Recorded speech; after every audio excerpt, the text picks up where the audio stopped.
Bonjour et bienvenue sur le plateau média du Monde Nouveau pour cette 4e édition. Nous sommes au 2e jour, vendredi, et nous recevons aujourd'hui Alexandre Bégu. Bonjour. Bonjour Yannick. Vous êtes directeur des relations avec les entreprises et les banques au sein du Languedoc, du Crédit Agricole, Languedoc. Première question, forcément, le Monde Nouveau. Ici, comment le Crédit Agricole du Languedoc fait-il face aux enjeux des transitions sociétales et environnementales ? Bonjour Yannick, oui effectivement c'est quelque chose d'important pour nous et on considère qu'il y a plusieurs lignes à suivre. Le premier c'est de dire comment allons-nous aller vers une économie moins carbonée, comment allons-nous accompagner les transitions sociétales que nous rencontrons aujourd'hui, comment allons-nous renforcer l'inclusion sociale aussi, c'est un rôle qu'on considère avoir nous au niveau du Crédit Agricole du Languedoc, et puis surtout on veut accélérer le soutien au financement des énergies renouvelables, quelles qu'elles soient. Donc éolien, méthanisation, photovoltaïque, hydroélectricité ou encore tout ce qui est autant d'exemples qui vous demandent quel investissement du coup. Eh bien, écoutez, aujourd'hui, on a un ensemble de métiers qui travaillent sur ce sujet-là chez nous. On a un accompagnement en tant que financeur et on a le sens de la responsabilité qui est la nôtre d'accompagner le développement de notre territoire. D'accord. Au niveau du groupe, qu'est-ce qui va se passer concrètement ? Au niveau du groupe, en fait, depuis décembre 2021, il a été décidé de mettre en œuvre une politique de RSE dans le groupe Crédit Agricole. Et il a été décidé courant 2022 de créer 2 nouveaux métiers.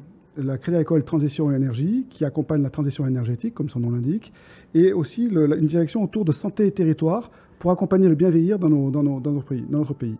D'accord. Il y a aussi une nouvelle direction qui a été créée, c'est ça ? Oui, une direction de l'économie sociale et solidaire. D'accord. Et au niveau du Crédit Agricole Languedoc, pour parler de chez nous ? Pour le Languedoc, nous avons également créé cette direction de l'économie sociale et solidaire et nous avons continué à accompagner de manière très importante le développement de l'énergie renouvelable dans notre territoire.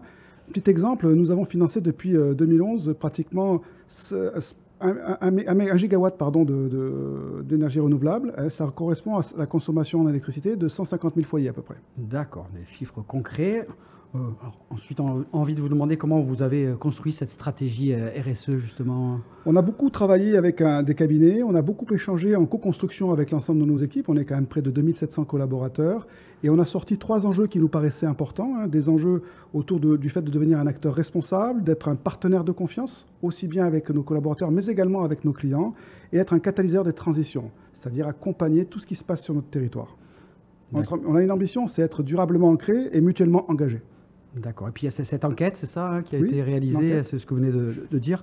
Le but, présenter les enjeux sociaux. Et vous avez eu 2600 parties prenantes ? Oui, tout à fait. 2700 personnes sont intervenues. Ça paraît énorme. Oui, on a beaucoup échangé sous forme d'enquête avec eux. On s'est fait accompagner par un cabinet, puisque c'est quand même un gros travail. Mais on a considéré qu'on ne pouvait pas parler de transition énergétique ou de responsabilité sociétale des entreprises sans co-construire avec les gens qui travaillent avec nous et qui travaillent pour nous. D'accord. Ces 3 grandes causes, vous les avez citées, mais comment on va se décliner ces 3 piliers, si on devait entrer un peu dans le détail ? Dans le détail, en tant qu'acteur responsable, on considère qu'on a un rôle à jouer dans les choix de financement que nous faisons, dans les accompagnements que nous faisons en termes de projets. On est également partenaire de confiance avec nos clients. C'est important pour nous qu'ils viennent vers nous en nous disant voilà, je cherche des solutions, et on a développé des solutions avec eux. Et enfin, on est catalyseur de transition. On aime bien ce terme chez nous parce qu'on est une banque mutualiste, on est engagé dans l'économie réelle, on est engagé dans le financement de l'économie de proximité, et c'est vraiment quelque chose qui nous caractérise, nous, banque mutualiste, Crédit Agricole du Languedoc. D'accord. Le Crédit Agricole du Languedoc est partenaire du Monde Nouveau, et vous avez choisi de mettre en avant des entreprises du territoire que vous accompagnez. Expliquez-nous. Oui, parce que quand on nous a sollicité, on s'est dit, effectivement, on a une grosse part de marché, mais on voulait démontrer que ces acteurs-là, c'est eux qui font vraiment le changement. Nous ne faisons que les accompagner en tant que banque. Et on accompagne des toutes petites structures. Je crois qu'aujourd'hui, à pitcher e-Medicom, qui est une toute petite start-up qu'on a accompagnée au village du Crédit Agricole. Mais on accompagne aussi des grosses ETI, comme Exis, qui est venu présenter ici aussi en tant qu'industriel, qui a été son rôle dans la RSE. Et on considère qu'en tant que catalyseur des transitions, il est important pour nous d'accompagner nos clients, quelle que soit leur taille, sur ce développement-là. D'accord. Enfin, quelles sont les actions phares que vous pouvez nous citer, que le groupe va mettre en place ces prochains mois ? Je peux vous en citer 2 et vous donner une info à la fin.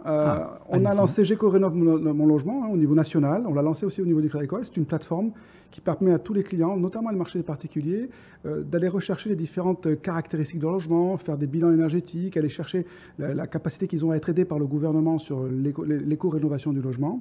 Et nous avons, pour la clientèle entreprise et professionnelle, créé un hub de la transition énergétique où ils retrouvent tout ce qui se passe pour eux dans le monde de la transition énergétique. Et enfin, je peux vous le dire, fin septembre, à la Caisse régionale du Languedoc, nous allons créer en avant-première la Banque des transitions énergétiques avec une équipe dédiée d'une quinzaine de personnes qui va travailler sur ce sujet. D'accord, donc le Crédit Agricole, c'est au-delà d'un simple financeur. Oui, c'est quelqu'un qui accompagne et c'est quelqu'un qui est présent dans tous les événements de vie des clients et sur lesquels vous pouvez compter dans cette transition énergétique. Merci beaucoup. Merci Yannick.